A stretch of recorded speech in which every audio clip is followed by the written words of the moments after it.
Muito bem, a coisa está esquentando bastante. O ex-governador de Minas Gerais, Romeu Zema, está defendendo e pleiteando a prisão do Moraes e a prisão do Toffoli. Está havendo também um embate bastante forte, altercações que têm evoluído entre Romeu Zema e Gilmar Ferreira Mendes. Zema, portanto, defende a prisão, e segundo ele, a necessidade de prisão do Toffoli e do Alexandre de Moraes. Na segunda parte do vídeo, ainda sobre a prisão desses ministros, ou eventual prisão, vocês vão ver e ouvir a fala de agora há pouco do relator da CPI do crime organizado, o Alessandro Vieira, e foi aí denunciado pelo Gilmar Mendes, porque o senador Alessandro indiciou o Gilmar Mendes. O judiciário brasileiro está muito engraçado. Muito engraçado. O Alessandro Vieira disse que não tem dúvida que esses ministros serão presos. A ver. Vamos então, vamos com Romeu Zema. Vamos ouvir o que disse Romeu Zema defendendo a prisão. Olha que Zema propõe mandato para o STF e defende prisão de Moraes e Toffoli.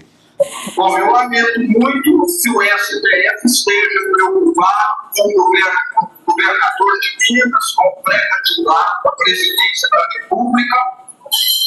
O ministro Gilmar Mendes tomou uma decisão, não me lembro se em 2022, 23, 24, em que o governo de Minas pedia a prorrogação de pagamentos. O governo de Minas queria dar um calote, como o Pimentel deu no funcionalismo público e os fornecedores não. Queria pagar. Pediu uma prorrogação devido à gravidade da situação e foi dado. E está pagando em dia. Agora, eu só não sabia, Davi, que por ele ter tomado uma decisão judicial, eu deveria, eu e talvez o Estado de Minas, ficar em dívida com ele. Ele não me falou isso, não. Entendeu? Eu não sei se alguém aqui que já teve alguma decisão judicial favorável ficou em dívida com o juiz. Isso ele não me falou. E parece que agora ele está se julgando como um credor de Minas ou de mim em alguma questão. E para mim, justiça é para decidir de acordo com a lei e com a Constituição, e não para poder submeter alguém ou ter favores de alguém. Então, uma visão.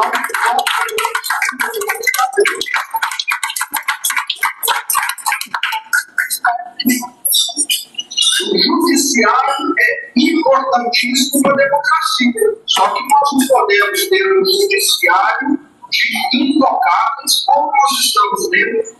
Eu quero um Senado em que, se a maioria dos senadores querem levar adiante uma investigação, que não tenhamos lá um presidente engavetador como o atual.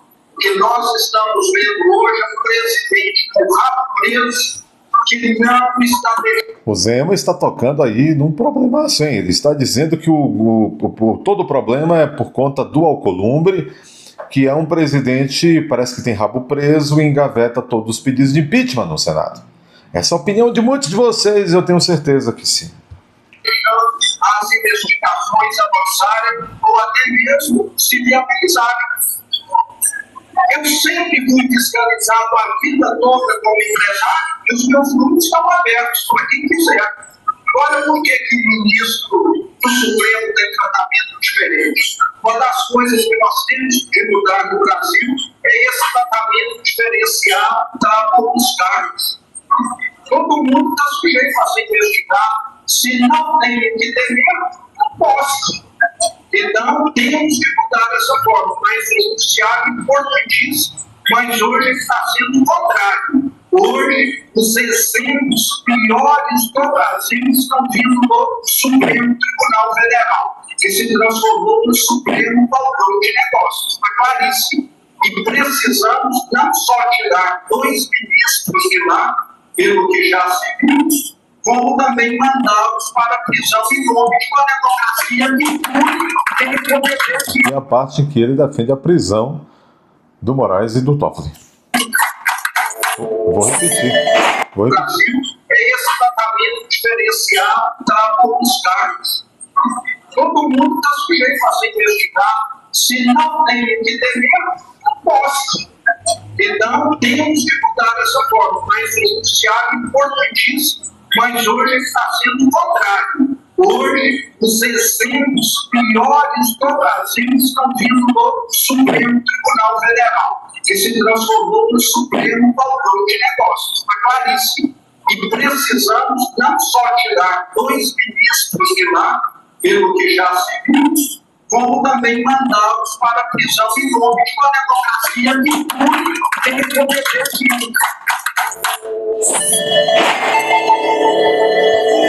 Meus amigos, vocês estão vendo aí o Zema fazendo história. Na sequência, então, o relator da agora já enterrada CPI do crime organizado, que teve o topete, imaginem vocês, como eles ousam, indiciaram o relatório, pelo menos, pediu o indiciamento, acabou que o governo manobrou junto com as togas e houve uma substituição de 3 membros da Comissão Parlamentar de Inquérito e, ao fim e ao cabo, foi 6-4, mas 4 senadores da comissão, praticamente 50% da comissão, quase 50%, foram com o relator, entenderam que havia prova de materialidade e indício suficiente de autoria para indiciar esses ministros e o próprio Procurador-Geral da República, Paulo Gonetti. O Alessandro Vieira, relator, senador da República, deu essa entrevista e disse que não tem dúvida de que eles serão presos.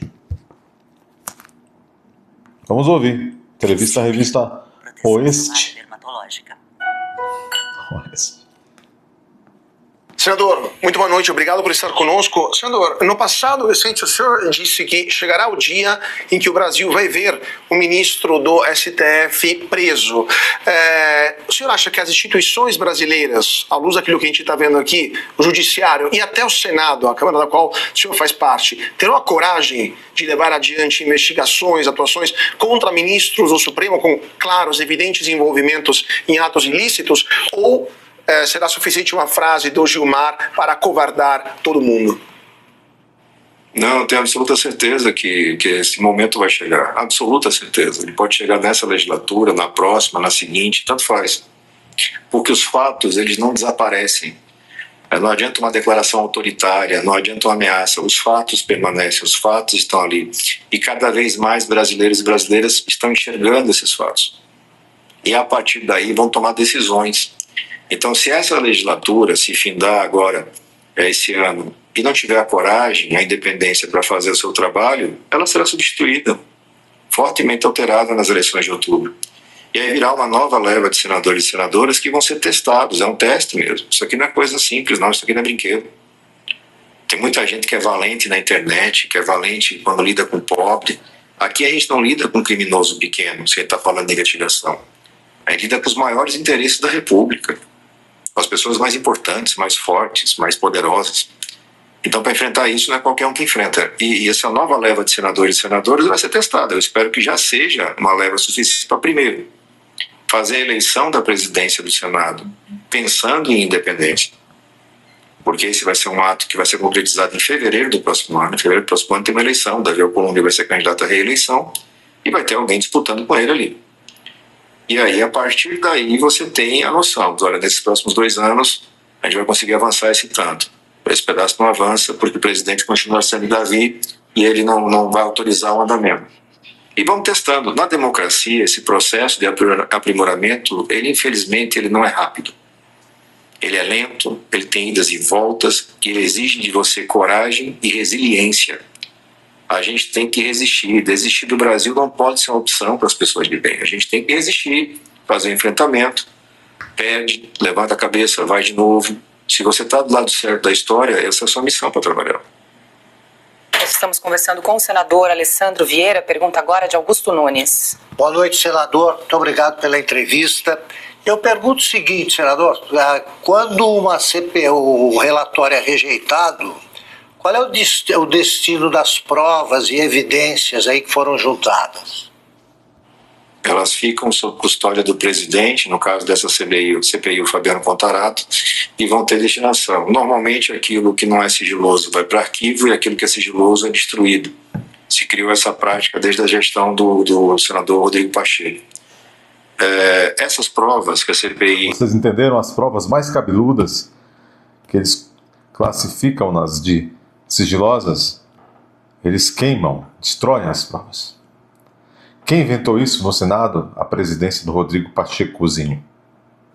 Encontrou, elas estão reproduzidas em outros órgãos. Então a Receita tem um pedaço, o COAF tem outro pedaço, o Banco Central tem um terceiro, CVM, Polícia Federal. E esse conjunto probatório, ele vai ser submetido em algum momento ao ministro relator André Mendonça, no tocante ao caso ali que tem o Banco Master e seus desdobramentos. O desafio vai ser saber se o Procurador-Geral da República vai ter coragem de pedir o processamento, a investigação e processamento de ministros do Supremo, caso aconteça essa demanda, que é muito provável. Olha, à vista dos fatos, é muito provável. Neste ponto, o senador, relator da CPI do crime organizado, está dizendo que de tudo que a Polícia Federal já tem em mãos a respeito do caso do Banco Master, é muito provável, e ele é um agente de Polícia Federal, é muito provável que se abra inquérito para investigar Toffoli, pelo menos Toffoli, Alexandre de Moraes e outros. Se mereça pelo menos uma investigação. Mas ela depende exclusivamente da vontade de Paulo Gondim. Senador, deixa eu aproveitar e pegar uma carona na pergunta do Augusto, porque o relator da CPMI do INSS, que também teve o relatório rejeitado, decidiu apresentar esse relatório ao ministro relator André Mendonça. E pergunto se o senhor tem ideia, intenção de também apresentar esse relatório, ainda que rejeitado, a outros órgãos como Polícia Federal ou até mesmo ao ministro André Mendonça. Não, aquilo que é sugestão legislativa, indicação, por exemplo, quem votou contra o relatório votou contra a proposta de ampliação do orçamento da Polícia Federal, votou contra a indicação da criação do Ministério da Segurança Pública, votou contra o fortalecimento da integração e o financiamento. Nós temos os órgãos destruídos hoje. Nós temos a Receita Federal funcionando com 20 mil vagas abertas, nós temos a ABIN com apenas 20% do seu quadro preenchido. Nós temos uma... É o Brasil, República de Bananas. Tem muita gente contente. Aquele sorriso louco de quem caminha para o abismo. Não é Brasil? Deixe aí, por favor, o seu like, inscreva-se. Por favor, confira a inscrição neste momento. Compartilhe, comente. Se aparecer o botão hypar, clica aí para esse vídeo chegar a mais pessoas. Hoje é o seu momento de ir até a aba Seja Membro. Descubra como funciona. Clica lá, sem compromisso. Torne-se membro deste canal. Ajude o canal.